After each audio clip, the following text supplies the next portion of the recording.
Hello வணக்கம். Welcome to NEET biology easy Tamil. இந்த வீடியோவில் 11th அண்ட் 12th பயாலஜி சப்ஜெக்ட்ல இருக்கக்கூடிய most easiest units and chapters என்னென்ன அப்படிங்கிறத பற்றி பார்ப்போம்.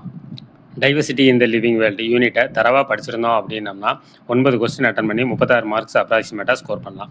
இதில் mostly theoretical type question, NCERT புக்கில் இருந்து கேட்டிருக்கக்கூடிய டைரக்ட் கொஸ்டின், ஒவ்வொரு வருஷமும் கேட்டிருக்கக்கூடிய எவ்ரி இயர் ரிப்பீட்டட் கொஸ்டின்ஸ் இதில் அதிகமாக வரும்.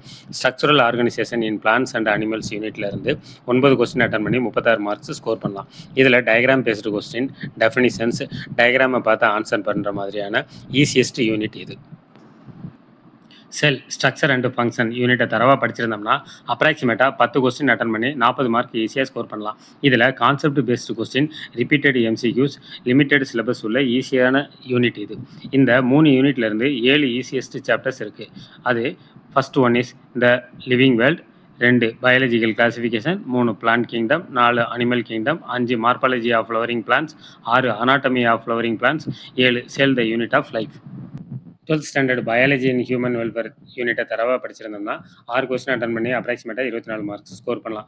இது very easy scoring unit, pure theory, NCERT direct based question அதிகமாக இருக்கும். அடுத்து பயோடெக்னாலஜி, இதுவும் easy unit, fixed concept, very important unit, repeated previous year MCQs ஒவ்வொரு வருஷமாக அதிகமாக கேட்குறாங்க, ஈஸி டு ரிவைஸ்.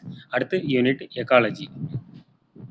இந்த யூனிட்ல இருந்து லாஜிக்கல் டைப் கொஸ்டின்ஸ் அதிகமாக வரும். Many direct question from NCERT, revise பண்ணுறதுக்கு ரொம்ப ஈஸியான unit. Totally 15 chapters, 50 question, 200 marks. 12th ஸ்டாண்டர்டில் இருக்கிற 3 யூனிட்ல இருந்து மொத்தம் 8 ஈஸியஸ்ட் சாப்டர்ஸ் இருக்கு.